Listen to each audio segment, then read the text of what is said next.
Vande Mataram, dear students. Today we will see the 7th part of Unit 1st of English subject of Standard 7th. And the 7th part is about the question and answers of the stories part 2. इस video में अपने क्या देखेंगे? Story के दूसरे भाग के question answers देखेंगे। इसके पहले वीडियो में यानी 6th पार्ट के वीडियो में अपने क्या देखा था? स्टोरीज फर्स्ट पार्ट, स्टोरी का पहले भाग के क्वेश्चन आंसर्स देखे थे और अब अपने दूसरे भाग का क्वेश्चन आंसर्स देखेंगे। Okay, so shall we started? Okay, question 5. How did the king and the hermit help the wounded man? Wounded man यानी घायल इंसान। तो किंग और हर्मिट उन्होंने दोनों ने घायल इंसान की मदद कैसे की? 5th क्वेश्चन है। तो आंसर क्या है? The king and the hermit help the wounded man by providing him the shelter and protected from the army. अब क्या कह रहे हैं कि किंग और हर्मिट ने उस घायल इंसान को पनाह देते हुए, प्रोवाइडिंग हिम द शेल्टर, और आर्मी से बचाते हुए उनकी मदद की। प्रोटेक्ट यानी बचाना, रक्षा करना। इस तरह मदद की घायल इंसान की। The king washed and covered the wound of the man with his handkerchief, but the blood would not stop flowing. The king redressed the wound until it stopped bleeding. फिर क्या किया? किंग ने उस घायल इंसान के घाव को धोया, साफ किया और खुद के रुमाल से उसको ढक दिया। कवर्ड विथ हिज हैंडकरचीफ, पर ब्लड तो भी रुक नहीं रहा था। फिर क्या किया? वो वापिस किंग ने रीड्रेस किया, वापिस ड्रेसिंग की। तब तक करते रहे जब तक ब्लड स्टॉप नहीं हो गया, रुक नहीं गया। फिर क्या किया किंग ने? दे टूक हिम टू हट for taking rest and king also give him fresh water after being relaxed. फिर किंग और हर्मिट उस घायल इंसान को हर्मिट की झोपड़ी में ले गए, हट में ले गए उसको आराम करने के लिए, और किंग ने उनको पानी भी दिया, वाटर भी दिया, उनको रिलैक्स फील हुआ उसके बाद। अब क्वेश्चन 6 में क्या है? 2 क्वेश्चंस है। First, who was the bearded man? वो दाढ़ी वाला इंसान कौन था? और दूसरा, why did he ask for the Kings forgiveness? उन्होंने किंग से माफ़ी क्यों मांगी थी? तो पहले अपने फर्स्ट क्वेश्चन देखते हैं। Who was the bearded man? वो दाढ़ी वाला इंसान कौन था? तो आंसर है, bearded man was the enemy of the king who swore to revenge him for seizing of his property and putting his brother to death. वो दाढ़ी वाला इंसान कौन था? किंग का दुश्मन था जिसने कसम ली थी बदला लेने की। क्यों? क्योंकि किंग ने उसकी प्रॉपर्टी को सीज कर दिया था, यानी जब्त कर ली थी उसकी प्रॉपर्टी को, और उसके भाई को मार दिया था। इसलिए स्वोर यानी कसम ली थी बदला लेने की, यानी रिवेंज लेने की। अब दूसरा क्वेश्चन, तो दूसरा क्वेश्चन क्या है? Why did he ask for the Kings forgiveness? वो यानी कौन? दाढ़ी वाला इंसान वो किंग से माफ़ी क्यों मांग रहा था?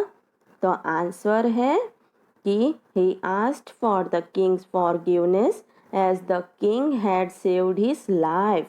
He came there for taking revenge from the king, but instead the king helped him to get better. वो क्यों माफ़ी मांग रहा था? क्योंकि किंग ने उसकी जान बचाई थी, saved his life. वो वहाँ पे क्या करने आया था? बदला लेने आया था, टेकिंग रिवेंज किंग से। पर किंग ने उसकी मदद की अच्छे होने में, उसको अच्छा कर दिया था। कैसे? घाव को अच्छा करके। अब next question, The king forgave the bearded man. What did he do to show his forgiveness? 7th question है कि किंग ने उस दाढ़ी वाले इंसान को माफ़ कर दिया था। किंग ने क्या किया था दिखाने के लिए कि उन्होंने माफ़ कर दिया था? तो आंसर क्या है 7th? The king showed his forgiveness by sending his servants and his own doctor to look after him, and he promised to give back the wounded man his property. अब 7th का answer क्या है कि king ने अपने नौकरों यानी servants को भेजा था और क्या किया था, डॉक्टर्स को भी भेजा था उनकी देखभाल के लिए, उस दाढ़ी वाले इंसान को देखने के लिए, उनके नौकरों को, डॉक्टर्स को, खुद के डॉक्टर्स को। और फिर वादा भी किया था कि वो उस घायल इंसान को उसकी प्रॉपर्टी वापस दे देंगे। इस तरह किंग ने दिखाया कि किंग ने उसको माफ़ कर दिया है। Now 8th question, What were the hermit's answer to the 3 question? King के 3 क्वेश्चन का आंसर हर्मिट ने क्या दिया था? हर्मिट के क्या आंसर थे 3 क्वेश्चंस के? राइट ईच आंसर सेपरेटली, हर एक आंसर सेपरेटली अलग से लिखना है। Which answer do you like most and why? आपको कौन सा आंसर ज़्यादा पसंद है, क्यों? अब answer, in answer to the king's first question the hermit said that there is only one important time, that is now. It is the only time when you have power to act. अब king के पहले question का जवाब hermit ने क्या दिया कि अपने पास एक ही इम्पॉर्टेंट टाइम है, एक ही ज़रूरी वक्त है और वो है अब, नाउ, क्योंकि इस टाइम में ही अपने कुछ भी कर सकते, अपने पास शक्ति होती है कुछ भी करने की. और दूसरा, in answer to king second question the hermit said that the most important person is the one with whom we are at the present. तो अब किंग के दूसरे क्वेश्चन का आंसर क्या दिया कि सबसे ज़रूरी इंसान कौन है कि जिसके साथ अभी अपने है, यानी प्रेजेंट में अभी अपने जिसके साथ है वो सबसे अपना ज़रूरी इंसान है. और in response to the third question, यहाँ पे सेकेंड लिखा है पर सेकेंड आएगा नहीं, थर्ड आएगा, तो आप लोगों को थर्ड लिखना है. In response to the king's third question the hermit answered that the most important thing to do is to do that person good. अब थर्ड क्वेश्चन का आंसर क्या दिया हर्मिट ने कि सबसे ज़रूरी चीज़ या बिजनेस क्या है कि उस इंसान के लिए कुछ अच्छा करना, जिसके साथ अपने अभी है उसके लिए कुछ अच्छा करना. I like the answer of the first question the most because the time has the supreme power.